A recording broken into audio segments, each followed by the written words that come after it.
What's up, guys? It's Cheyenne here with the Cheyenne Deli Football Channel, and today I'm kind of doing this in the middle of the convention center.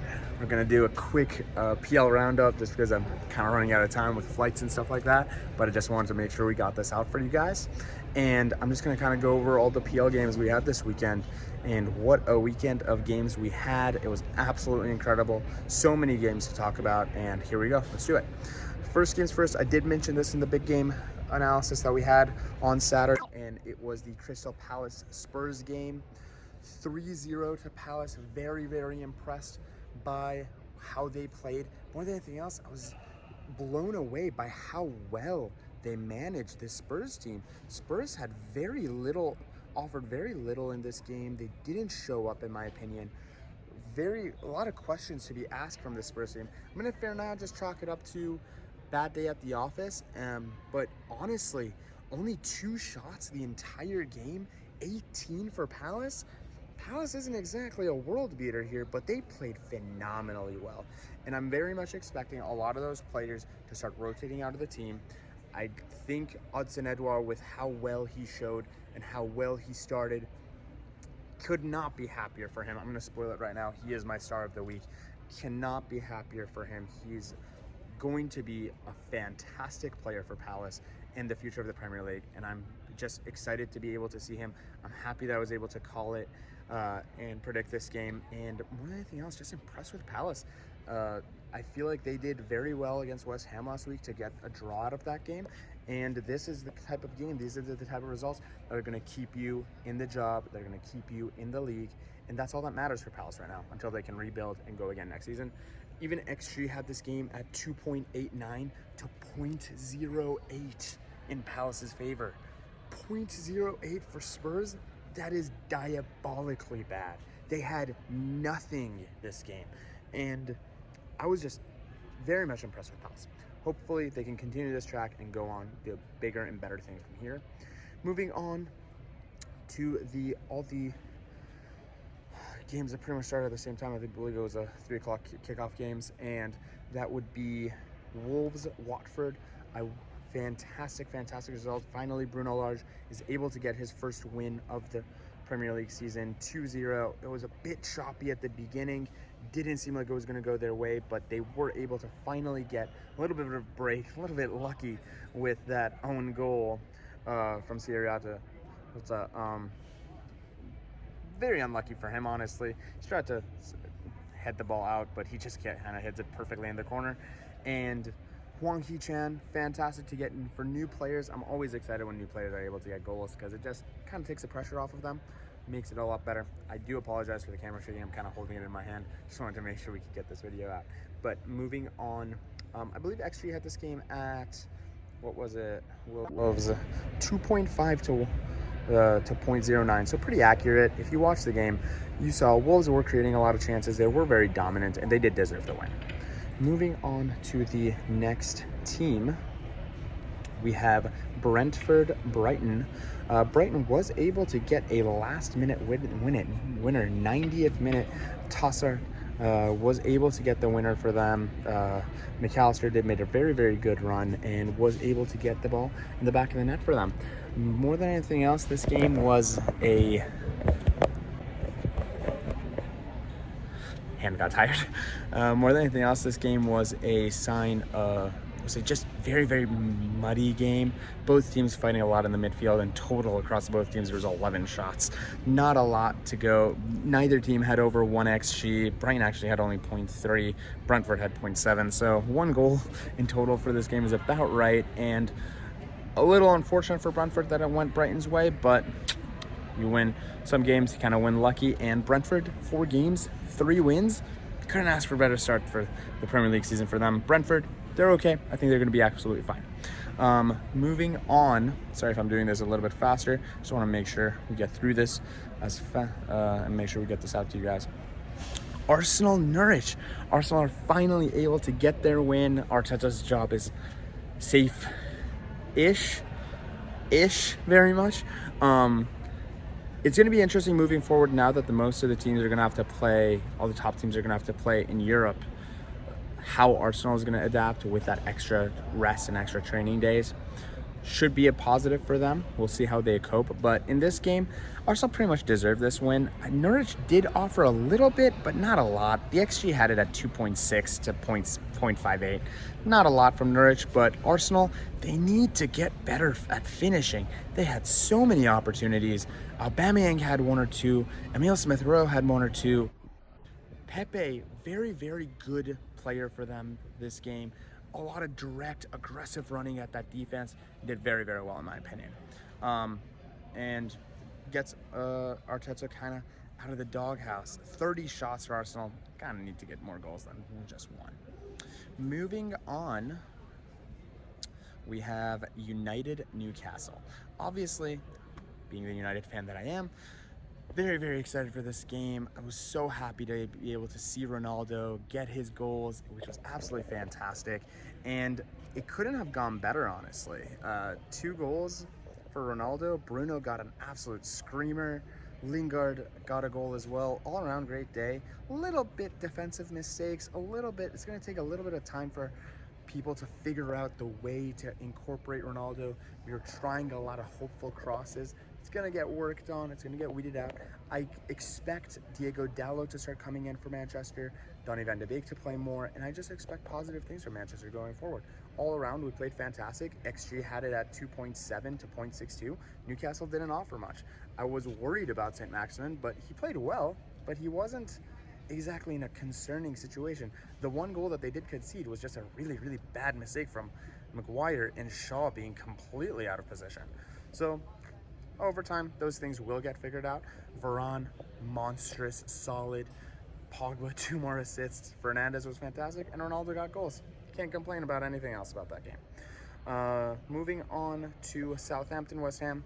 Not much to talk about this game. Mikel Antonio getting that red card more or less just means very good news for Manchester United because he can't play against us next week. Southampton getting a draw. It's possibly better for them than nothing. The XG had it at 0.69 to 0.73, the only tie of the weekend so far.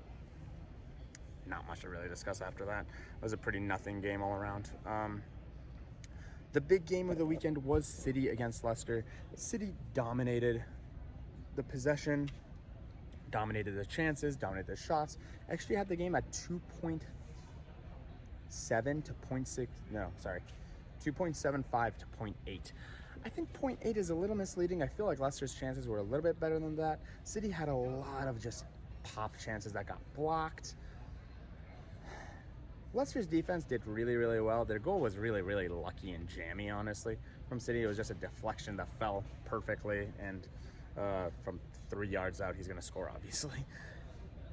On a different day, this game could have gone the other way if that offside goal that Vardy had scored had been a fraction on the other side.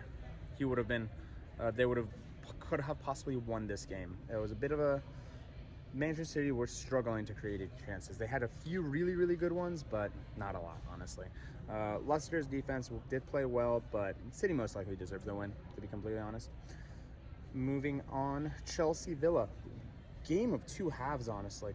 The first half, Villa were destroying Chelsea, and if it wasn't for Edouard Mendy, they would have gotten a goal or two.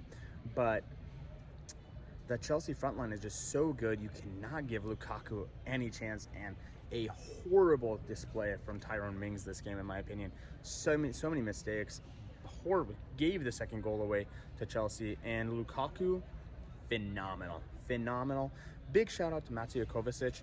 In my opinion, one of the best midfielders, if not the best midfielder in the league at the currently. Just does so well. Can play every role. Little concerning for Saul. Looked horrible when he came on. But this game, XG is going to have it pretty close. It was 1.22 to 1.17. You kind of get an idea of what the situation was. Outside of Lukaku's first goal, Chelsea didn't really have that many great opportunities. But Lukaku's just a good enough striker that is able to get goals. And he did a great job at that. We're going to see how this Chelsea team works going forward. Villa were able to give them problems. After that Liverpool game, I was kind of like, oh shit, Chelsea's going to be really, really hard. But I didn't see as much this game as I saw against Liverpool. I know it's a little bit questionable to say that on a 3-0 win, but defensively they do look like they could be gotten at, but we'll see how they do against a City or a United in the following weeks. We'll find out. And then Leeds, Liverpool. First of all, I need to make a mention to very, very sad news about Harvey Elliott and his injury. Hopefully he has a very fast recovery. It was a very, very bad challenge. I don't think it was a red card, to be completely honest. It seems like he got the ball pretty safely, but the way the ankle broke, you can immediately tell, like the cameras didn't even show the scene because it was just not a good one. So, however, as far as play goes, Mohamed Salah looks like an absolute monster this season. He has been, in my opinion, the best player of the last 4 weeks. He's just so clinical and aggressive in front of goal. Everything he does is quality, from his first touch to his passing to his finishes in front of the box. Very, very scared about how well Salah is playing and how well Liverpool are doing as a whole.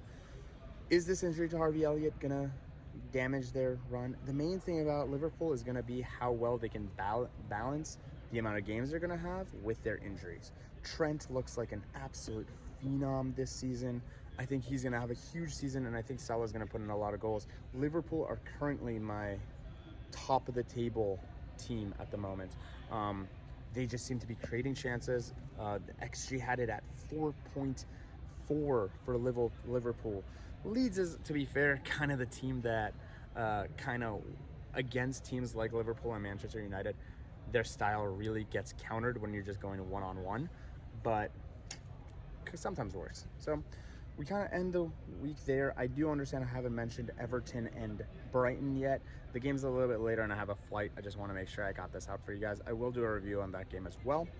But currently, United, Chelsea, Liverpool, all on 10 points at the top of the table, all on 8 goal difference.